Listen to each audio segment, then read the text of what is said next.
Welcome to Telangana వెలుగు. నేను Viraju. So recent గా చూసాం, ఎంఎంటిఎస్ రైలు కదులుతున్నటువంటి రైల్లో ఒక మహిళ పైన ఒక వ్యక్తి దారుణంగా తనని అత్యాచారం చేయడానికి ప్రయత్నించాడు.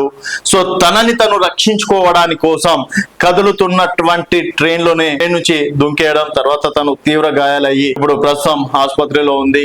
సో నిన్న మహిళా సంఘాలు కావచ్చు, మహిళా మంత్రులు కావచ్చు, తర్వాత మహిళలు అలాగే బీఆర్ఎస్ బీజేపీ కీలక నేతలు కూడా ఆ ఇష్యూని ఖండించడం అనేది జరిగింది.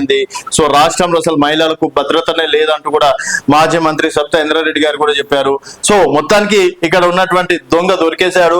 గంజాయి మత్తులోనే ఎంఎంటిఎస్ రైల్లో ప్రమాదం అని చెప్పేసి పోలీసులకు చెప్పేయడం అనేది జరిగింది.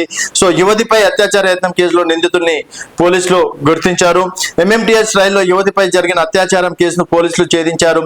నిందితుడిని మేడ్చల్ జిల్లాకు చెందిన ఓ యువకుడిగా నిర్ధారించారు. బాధితురాలు గుర్తించడంతో నిందితుడిని పోలీసులు అదుపులోకి తీసుకున్నట్టు సమాచారం. అలాగే మేడ్చల్ జిల్లా గౌడవల్లికి చెందిన యువకుడు పేరు మహేష్, తన ఫోటో కూడా రావడం అనేది జరిగింది. సో గౌడవల్లి చెందినటువంటి మహేష్ ని అదుపులోకి తీసుకున్నారు. అలాగే తల్లిదండ్రులు చనిపోవడంతో ఒంటరిగానే ఉంటున్నాడు. ఈ క్రమంలో గంజాయికి బానిసై నేరాలకు పాల్పడుతున్నారు. గతంలో ఈయన పైన కూడా చాలా కేసులు ఉన్నాయంట. సో ఇక్కడ ఒక విషయం మాట్లాడదాం మనం. ఈ క్రమంలోనే ఎంఎంటిఎస్ రైల్లో ఒంటరి యువతిపై అఘాయిత్యాన్ని యత్నించినట్లు తెలుస్తుంది. తీవ్ర గాయాలతో ఆసుపత్రిలో చికిత్స పొందుతున్న బాధితురాలు నిందితుని ఫోటో ద్వారా గుర్తుపట్టింది. ఆ తర్వాతే పోలీసులు అతన్ని అరెస్ట్ చేశారు. గంజాయి మత్తులోనే ఘాతుకానికి పాల్పడి ఉంటారని పోలీసులు భావిస్తున్నారు. అలాగే జిఆర్పి పోలీసుల వివరాల ప్రకారం అనంతపురం జిల్లాకు చెందిన యువతి మేడ్చల్ ప్రైవేట్ సంస్థలో ఉద్యోగం చేస్తుంది. తన సెల్ ఫోన్ రిపేర్ చేయించుకుని సికింద్రాబాద్ నుంచి ఎంఎంటిఎస్ లో మేడ్చల్ కు బయలుదేరింది. అయితే మహిళా కోచ్ లో ఆమె యువతి ఒక్కతే ఉండగా నిందితుడు ఆమెపై అత్యాచారానికి పాల్పడ్డాడు. అతని నుంచి తప్పించుకునేందుకే బాధితురాలు రైలు నుంచి బయట దుంకింది. తర్వాత కోంపల్లి సమీప ప్రాంతంలో రైల్ బ్రిడ్జి వద్ద కింద పడి గాయపడిన ఆమెను గాంధీ ఆసుపత్రికి తరలించారు. అనంతరం మెరుగైన చికిత్స కోసం వేరే హాస్పిటల్లో జాయిన్ చేయడం అనేది జరిగిందని చెప్పేసి అంటున్నారు.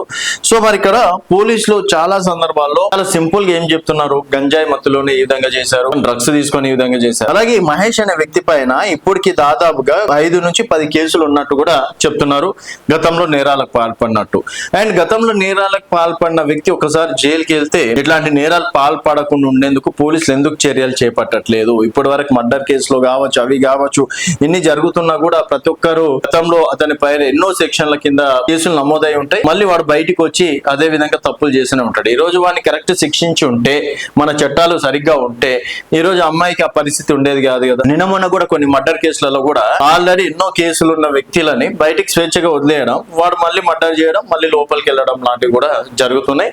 సో ఈ విషయంలో పోలీస్ యంత్రాంగం కూడా మరోసారి ఆలోచిస్తే బాగుంటది అన్నది విన్నపం అని చెప్పేసి కూడా చెప్పుకోవచ్చు. సో తన పేరు మహేష్, మేడ్చల్ జిల్లాకు చెందినటువంటి గౌడవెల్లికి సంబంధించినటువంటి వ్యక్తి. తన పైన ఆల్రెడీ కేసులు ఉన్నాయి, గంజాయి సేవించిండు, అత్యాచార ఘటనలు ఉన్నాయి, దొంగతనం కేసులు కూడా ఉన్నాయి.